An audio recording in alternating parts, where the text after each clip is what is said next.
I went to staff college and then got involved in a lot of Defence of Australia type activity. Interestingly, in the 70s, apart from becoming engaged in these issues at the command and the staff level, I then went back to the United Kingdom to teach at the British Staff College. And in that environment I taught what they call counter-revolutionary warfare, which included terrorism, counter-terrorism, and also there were two dimensions to this, and one was the Cold War intense level of conflict stuff, which included nuclear warfare. So there were developing strings to what I was doing there. But at the British Staff College, I worked at a thing called the Counter-Revolutionary Warfare Team, which also embraced operations in what they called the Third World. And that included peacekeeping. So I rewrote the peacekeeping section of the British Staff College syllabus. And because peacekeeping was expanding in the 70s, as was terrorism, the two things were actually going hand in hand. The Brits decided to expand their peacekeeping component of the course, and I wrote that, which required me to go around and look at all the peacekeeping operations and talk to peacekeeping contingent commanders to work out what was going on, because it was a serious transition at the time. I mean, peacekeeping had started off merely as observer activities to help people facilitate a peace agreement that they'd made along some sort of ceasefire line.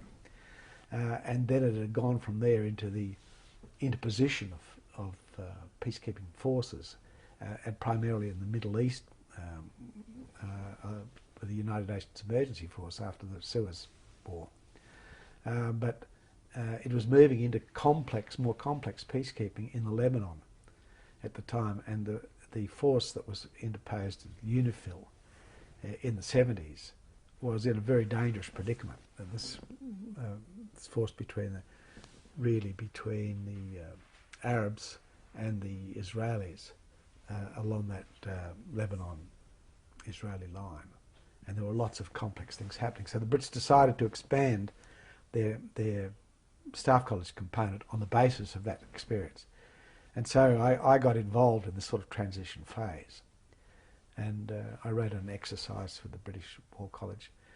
I made the point then that they'd expanded their peacekeeping component of the course from 2 hours to 2 days. And when I went back to lecture there after Cambodia, it had expanded to 2 weeks. But the Brits were up to their eyeballs in complex peacekeeping by that time. So it was a very interesting thing, because the transition from keeping the peace, which was a part of the British colonial withdrawal experience, keeping the peace was a doctrinal dimension of the British withdrawal from the colonial empires.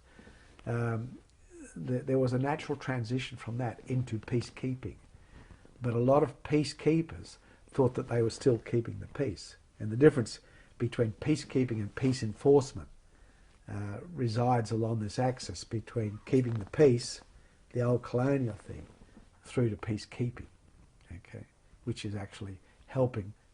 It's from sort of enforcing a peace on nations to helping nations to implement a peace agreement amongst themselves. So there you go. I was sitting along that axis of change there. How do you go about enacting that type of change in the way that people look upon their role? With great difficulty.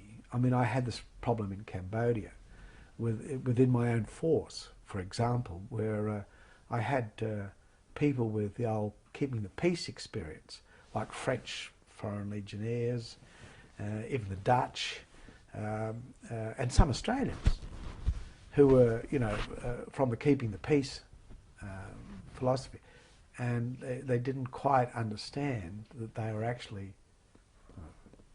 peacekeepers in somebody else's country, where if you didn't maintain your moral authority as peacekeepers, then you ended up being in conflict.